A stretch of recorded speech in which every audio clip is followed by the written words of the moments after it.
Hey, welcome, all my right thinkers. Thanks for tuning in. Check out your boy P Fong thinking right out here in the lab. Y'all got so much love for my yacht. I'm gonna go back to the book and give a few lessons up out of here. I'm gonna pick the nice one. It's called The Great Truths of Netarian Religion. But I say the great truths of right thing philosophy because that's what we practice pretty much verbatim. I just put a little twist to it. But let's talk about it. Right is 25 rules live by. Storytelling. Story with a message. There's a message in my stories for life. I give life lessons. You tune in and receiving them. I appreciate you. We got a good thing going. Let's do what we do.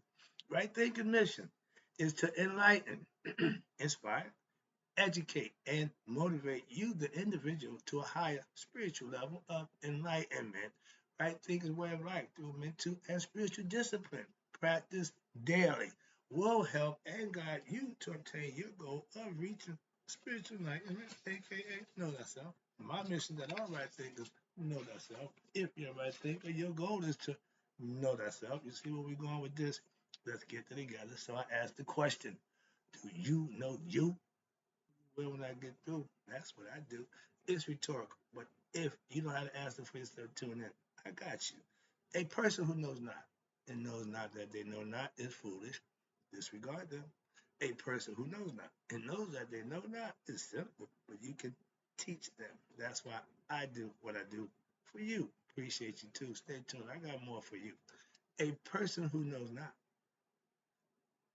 and believe and think that they know is dangerous. Avoid them. I do. A person who knows and knows not that they know is spiritually asleep. I can awaken them. I'm your spiritual alarm clock here to wake you up with knowledge of self. That's what I do for you. A person who knows and knows that they know is wise. Follow them.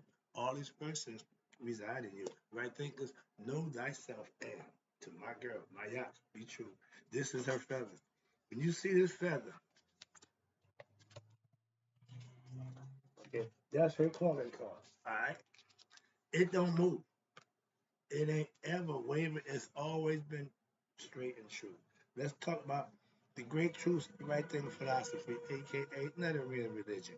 That's what I practice. That's what I master. I just, like I said, put my twist to it. All right. But in order to understand the importance of the Mayat philosophy, not just as a social or a secular teaching, nah, it is important to see the interconnectedness of Mayat philosophy with Shita Netta spirituality. The fundamental teachings of Shita Netta reveal the prominent place of Mayat philosophy in the whole scheme of the program of what we call spiritual evolution in our ancient Egyptian mysticism. There was a philosophy that could be practiced. They're going to break it down for you. Let me get to it right now. So, therefore, it is appropriate here to present a brief introduction. That's what I'm about to do. And reintroduce you to my girl, to the basic principles, not belief system, principles of what we call right thinking philosophy. And it comes from our ancient African, Commission, Egyptian religion concept.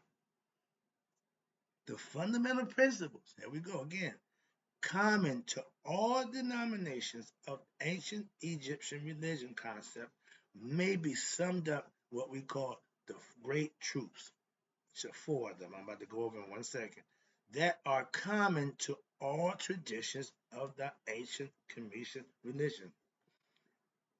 The great truths and fundamental principles of Shita Netta, or we call it right thing philosophy. I got it right here for you. It's in trilateral, meaning it's written in hieroglyph, spoken in the Coptic language of Egyptians, and then we make it translated down for us. Okay, I'm gonna go through each one, and I'm gonna do my best. I hope I don't tear it up. I can work through these. The hieroglyphics, I can tell you, I didn't learn them because I didn't think that was gonna make me any more smarter. And I was correct at a certain point, and it can be a hindrance. So no, I don't do them. Breaking out of hieroglyphics, all right? But I know what they are, and I recognize them as I'm going. I'm learning as I go, piece by piece. All right, let's go with the introduction to the Maya philosophy based on what we call the great truths. There are four of them, and we this is Ma'er, Ma spelled M-A-A, U-R. That means great truth. That's what Maat represents, okay? Ma, the mother of all truth. Ma, in right thinking philosophy. Great truth of the right thinking philosophy, religion. Let's go, philosophy. Called the religion. Pa, netter. That means the one God. Ua, the virtue, netaru. Sounds like a Cleon in me. The netter, it means the netter, the supreme being, pa netter, is one. U means one, and alone, again, alone. And as virtue, manifesting everywhere and in all things and forms of God and goddesses. We say God is omnipresent, God is omniscient. Yeah, yeah, okay. That's what they said. That's just what that said. That's exactly what that said, and this was the original. So we get the concept. I hear it. I understand it. Just put it a little different. It'll make it different to me. I know in time things change. Okay, no problem. I like to go with the original. I'm old school. So let's go. Now, that's the first great truth. God is the one in all things, everywhere, omnipresent. Okay, omniscient. Next one is number 2. An Maya Su Sa Set Kun. That means lack of righteousness brings fetters to the personality, and these fetters cause ignorance of the divine. Not knowing what you're doing, lack of knowledge and understanding of self, you're going to do things that's going to cause you pain, sorrow, and suffering, and all by your own hands. And that keeps you from what? Becoming divine, becoming a better you. That's why the ego got to be conquered. They tell you this is 10,000-year-old information. Number 3, Su Ushu, Su Nafu, Sau Set. That means devotion, Usha is devotion, to divine, God, leads to what? Freedom. Truth sets you free. God represents truth. When you get God knowledge, you are free from what? Fetters of set, the ego. I just did a lesson. I see ignorance. I deal with ignorance, people, on a day-to-day basis. I don't entertain it. I can't do that. If I see something that just is wrong, I can't do it. Why? To make a point. Sometimes I want to show them how ignorant I look. Can't even do that. I tell them pass the pass. I can't even do the dumb stuff to show them, what they look like. Don't worry about it, brother, right? That's you getting sanctified. Okay. That means I can't even do that no more. That's like me trying to sell drugs. I ain't doing that. Me trying to go back to what I used to do. I'm not doing that. So you got to get over things, moving on in your life. So when you're dealing with the ego, it's always going to keep you from your higher self. It's going to always keep you in a bad position in life. Trust me, that's why you got to put him in the service position, not the leadership position. Number 4, it says, Ari is action. I know that. Shidi, knowledge. Reap, knowledge. Add, heart. Makaru, that's me, my favorite. It means the daily practice of Shidi, aka right thing philosophy, disciplines leads one to knowing oneself and what? The divine. This is called being true of speech. I speak from the heart. God dwells in the heart. Man got consciousness. That's what does the lying. Okay, this is the honest part. When they come together and become one, you'll be at what? You speak in Makaru, from the heart, not from the mind, where man is deceitful and it had holds and agendas. The heart is open. It's truth. That's all it knows. The mind deceitful. Again, you can use it for good or bad. Again, your choice. Let's talk about the great truths of righteousness. And this is the hieroglyphics for Ma, earth. That's Ma, that's earth. It means great truth. Truth is what sets you free. When you know the great truth, you live by them, you practice them, you become the truth. That makes the heart light. That makes you a better person. Great truth of righteousness. Ma, M-A-A-U-R, means great truth. The word Ma comes from the term Ma'at, meaning, righteousness, order, divinity, and balance. Mayat represents everything that's good and right. Okay, she represents God. Those who live by the regulation, the philosophical principles of Mayat will discover and what? Know the truth for themselves. Ding, ding, ding, ding, ding. So Mayat is what sets you free. Practice Mayat and you become free when you have knowledge of self. That's freedom from what? Ignorance, the ego self. Mayat is one of the fundamental principles of right thinking philosophy. Everything is based on Maya. Tell you every day. Maya is the goddess as well as what we call cosmic principles. She represents the laws of God. He put her in place to what? Give us balance and order. That's what she represents. Principles of order and harmony, and a philosophy that you can attain that order and harmony that would lead one to balance and have divine peace.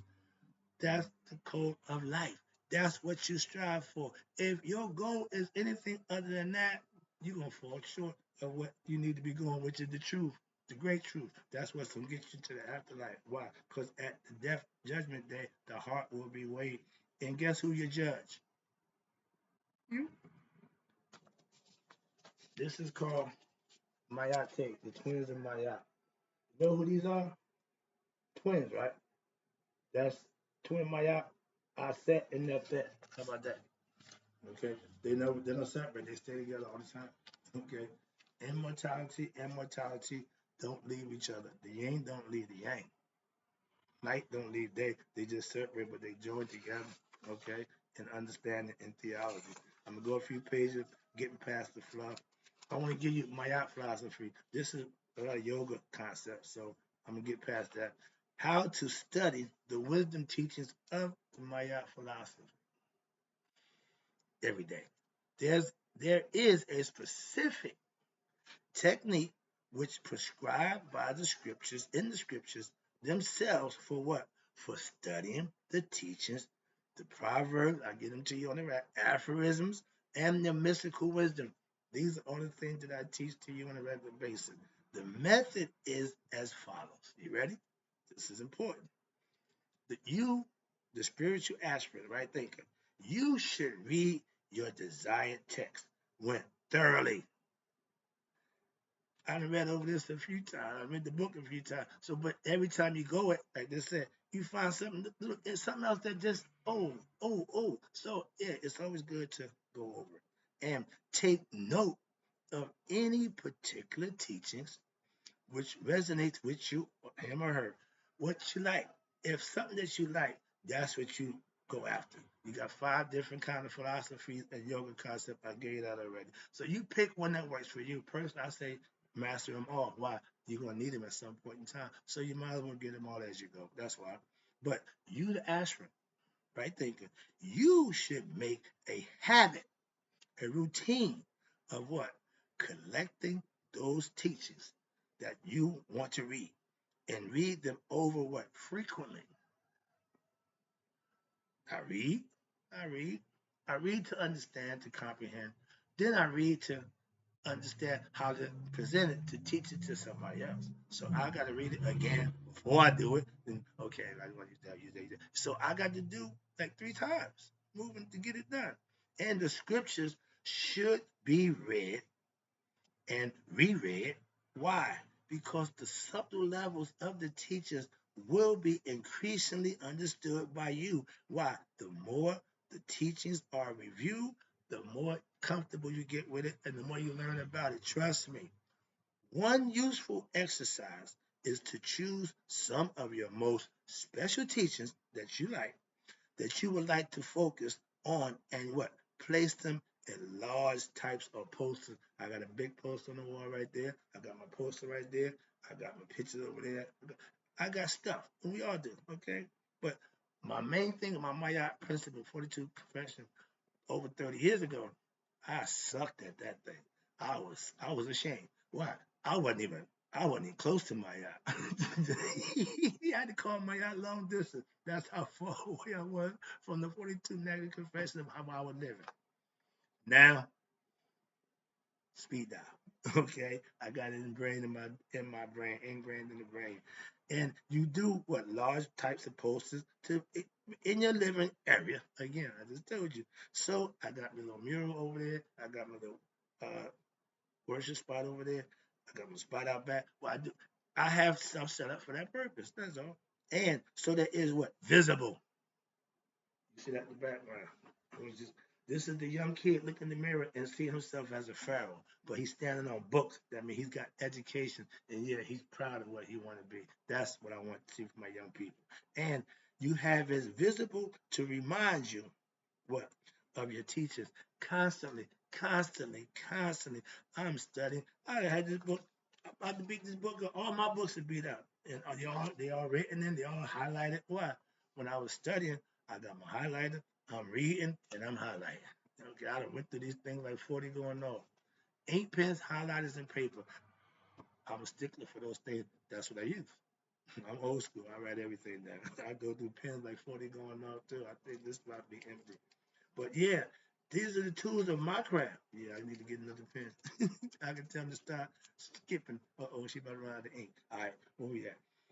You, the aspirant, you should be able to discuss, question, dialogue with those teachers, with what? With others of like mind. Not somebody to argue with, not somebody who don't got a clue about what you're doing. That's the waste of your time.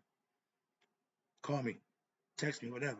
But my pastor takes phone calls at the prayer line. He be on the phone for the next hour, 2 hours while answering questions.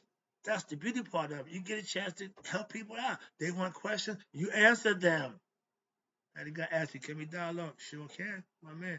I'm always open for students. I do personal tutor one-on-one. Trust me, I'm good at that. When possible, what? You hang out with a teacher, a professor, proficient in what? The thing that you want to learn. Right thinker. Hang out with the right thinker, man. When possible. Why? Because this will help you to promote greater understanding. Why? You got access to the questions that you may have so you can get answers so you can help you out.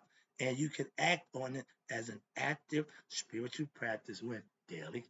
Everything I teach daily, in which the teachings are kept at what? The forefront. I'm a student of life first. I study, I read, I get information. What? So I can teach it. As a teacher, I gotta constantly be a student. My lessons don't come. No. I gotta keep moving. So that's what I learn, so I can teach. And you keep that in the forefront of your mind, and you make it a routine. And what? In this way, the teachings now can become what? An integral part of your everyday life, daily. My routine serves me well and have been for years. It don't just work for a little while. That means nothing. How consistent are you? I got 6 years coming up doing this. So what you think, how you feel, really don't mean much to me. I'm doing what I'm doing to help those who want and appreciate what I do. And I get the comments, and that's what I do it for. That's what motivates me. And I do it every day. And not to reserve for a particular time or day of the week. I learn, I study, I get my lessons in life on a regular basis, just like anybody else. I just pay attention to them. That's the forefront. I make that my business. A lot of people get caught up in a whole bunch of other stuff. Oh, I meditate when I get off work. Or I meditate when I get done from the gym. And end up never getting to meditate. I meditate first thing in the morning. Why? I get that out the way. Prayer and meditation, the first two things I do before I get my day started and have been for years. That's a routine that nobody else got. That's you control that. The things that you can control, if you don't take control, you're doing yourself a great disservice. Why? Control the things that you can control. That's help you be a better you. Who else gonna do it? The study of the wisdom teaching of right thinking philosophy should be a continuous process in which what? In which the teachers now become prominent and paramount factor of what? Your life, rather than just a useless and oftentimes negative illusionary thoughts of those who are ignorant of the spiritual truth. We walk around don't know jack nothing, and swear to God we know everything. That is the most ignorant thing I've ever seen, and I see it all the time, every day. This spiritual discipline, I call it right thing philosophy, will put you on the right track to what? Be your best self and get the answers to life that you're looking for. Yeah. And watch this. For those who are ignorant of this spiritual truth, you are in a bad position. And until you make the decision to want to get out of it, you will continue to stay in it. This spiritual discipline should be, right thing philosophy, should be practiced, observed until what? Enlightenment is attained, until you know you. When you become master of you, that's your graduation. I don't do that for you. I put you in position for it to happen for you. You'll know when it happens. Trust me. Hope you enjoyed the lesson. I'll be right back. Oh, I got more Maat for you. You like Maat? You're going to like everything I got. I got more stuff. Maat philosophy is an aspect of yogic teaching. It falls in line with the yoga philosophy, and it's the difference. How is yoga what is yoga and how does Maya philosophy relate to yoga? That's going to be the next lesson. I'll be right back with that for you. But right now, right thinkers in closing, may you all live to be 100, me, 100 miles a day. So I know that my right thinkers who start to practice Maya philosophy and better themselves to pass away. Remember, those who live Maya don't die.